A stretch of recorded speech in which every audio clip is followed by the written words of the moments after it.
श्री कृष्ण द्वारा अर्जुन को ज्ञान देने की दिव्य घटना। कुरुक्षेत्र का विशाल युद्ध भूमि, दोनों ओर हजारों महारथी युद्ध के लिए सन्नद्ध थे। गगन चीरता शंखनाद, रथों की टंकार और धरती पर रक्त की सुगंध व्याप्त थी। यहीं मार्गशीर्ष शुक्ल पक्ष की एकादशी के दिन, जब सूर्य उदित हो रहा था, पांडवों के महान धनुर्धर अर्जुन अपने रथ पर खड़े थे, परंतु उनका मन भय और मोह से भर चुका था। उन्होंने देखा, सम्मुख द्रोणाचार्य, भीष्म पितामह, कृपाचार्य, कर्ण और अपने ही गुरुजन व परिजन खड़े थे। अर्जुन का हाथ कांपने लगा और उन्होंने अश्रुपूर्ण नेत्रों से श्री कृष्ण से कहा, हे माधव, मैं अपने ही कुटुंबियों का वध कर पाप का भागी नहीं बन सकता। ये युद्ध मुझे कदापि उचित नहीं लगता। अर्जुन के इस गहरे मोह और विषाद को देख श्री कृष्ण मुस्कुराए। उन्होंने अर्जुन को वही दिव्य ज्ञान दिया जो स्वयं देवताओं के लिए भी दुर्लभ है।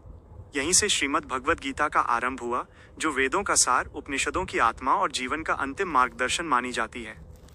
गीता का सार कृष्ण का अर्जुन से संवाद। आत्मा न जन्म लेती है, न मरती है, न जायते म्रियते वा कदाचित। ये आत्मा अमर है। कर्म करो, केवल कर्म करो, फल की चिंता कभी मत करो। कर्मण्येवाधिकारस्ते, यही मनुष्य का धर्म है। धर्म से कभी विचलित ना होना। युद्ध भी धर्म का अंग है, यदि वो अधर्म का नाश करता हो। भक्ति, ज्ञान और कर्म, ये तीनों ही मोक्ष के पावन मार्ग हैं। जो मनुष्य केवल और केवल ईश्वर पर विश्वास रखता है, वो सभी बंधनों से मुक्त हो जाता है। यह दिव्य उपदेश समाप्त होते ही अर्जुन के भीतर का अज्ञान का अंधकार नष्ट हो गया। उन्होंने धनुष उठाया और दृढ़ता से कहा, नष्टो मोह स्मृतिर्लब्धा। मेरा सारा मोह नष्ट हो गया है, मुझे सत्य की स्मृति प्राप्त हो गई है। और इस प्रकार उसी दिन गीता जयंती का जन्म हुआ।